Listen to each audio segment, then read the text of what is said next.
Have you ever noticed how easy it is for you to be there for other people? How naturally you listen? How quickly you notice when something's wrong? How much space you can hold for someone else's pain? But when it comes to your own needs, there's this wall. Not a wall you built on purpose. A wall that's just there. Between you and the words, "I need help." Between you and the vulnerability of asking. Between you and the terrifying idea that someone might actually show up for you. You don't know when you started carrying everything alone. You just know that at some point it became easier that way, safer. What kind of childhood teaches you that needing people is dangerous? You're the person people come to, and you're good at it. You know how to make someone feel seen. You know how to hold weight that isn't yours without flinching. But when the conversation turns to you, something shifts. You minimize. You deflect. You say, "I'm fine," with a smile that's learned to be convincing. And if someone does ask again, pushes a little, you feel this strange tightness in your chest. Like you're doing something wrong by taking up space, by needing anything at all. Here's what nobody tells you. This isn't a personality trait. This is a nervous system that learned very early that your needs were too much, that expressing them led to disappointment, or anger, or silence, or the look on someone's face that told you, "Not now, not this, not you."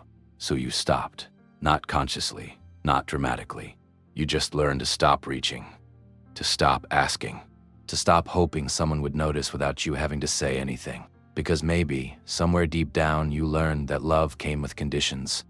And one of those conditions was, don't need too much. Maybe your parents weren't cruel. Maybe they loved you. Maybe they tried.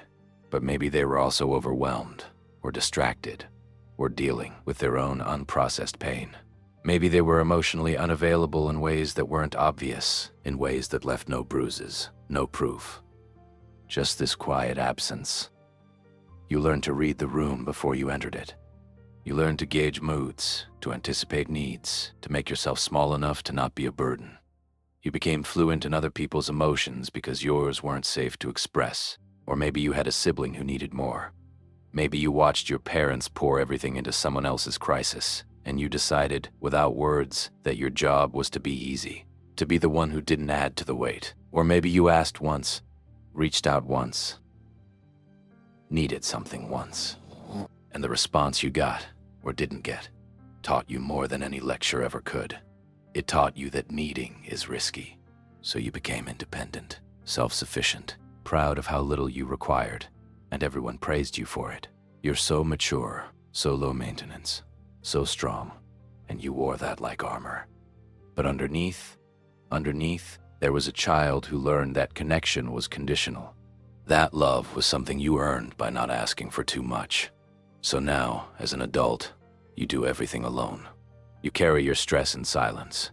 You solve your problems before anyone knows they existed. You show up for others with this endless capacity, but when someone offers to show up for you, it feels foreign, almost uncomfortable.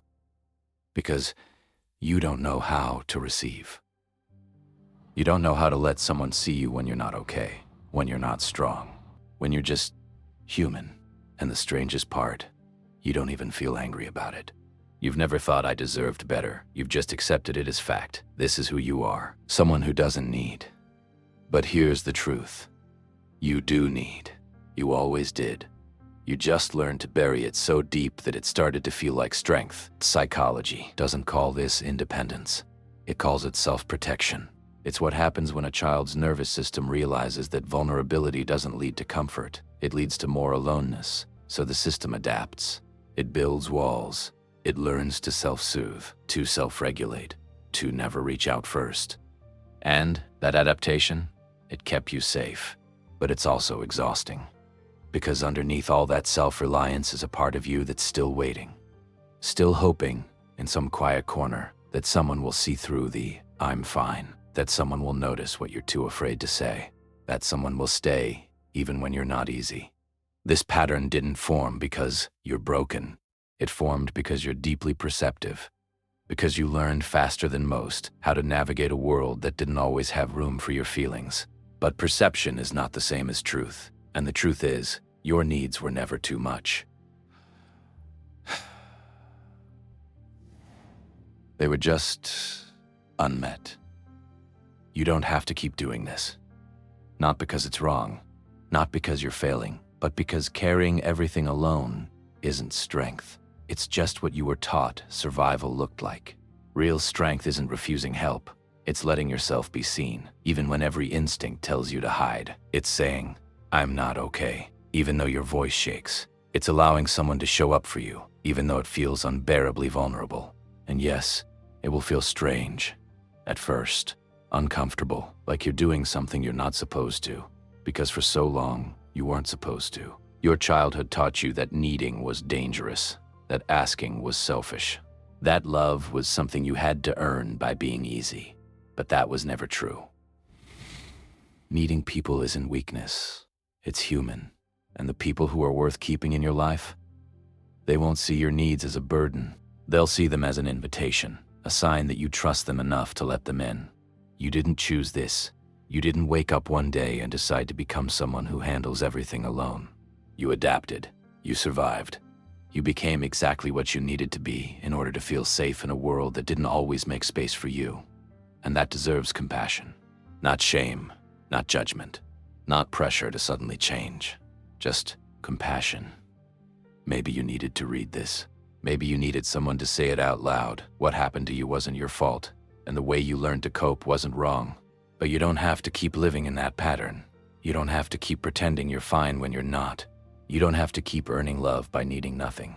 There's a version of your life where asking for help doesn't feel like surrender, where being vulnerable doesn't feel like danger, where you let people care for you the way you've always cared for them. It doesn't happen all at once, but it starts with this: recognizing that the child who learned not to need anyone wasn't choosing strength. They were just trying to survive. And maybe now, you can let yourself need. Not because you're broken, but because you're healing. Maybe nothing was ever wrong with you. Maybe you were just protecting the softest parts of yourself the only way you knew how. And maybe now, you can be gentler with what you've been carrying alone.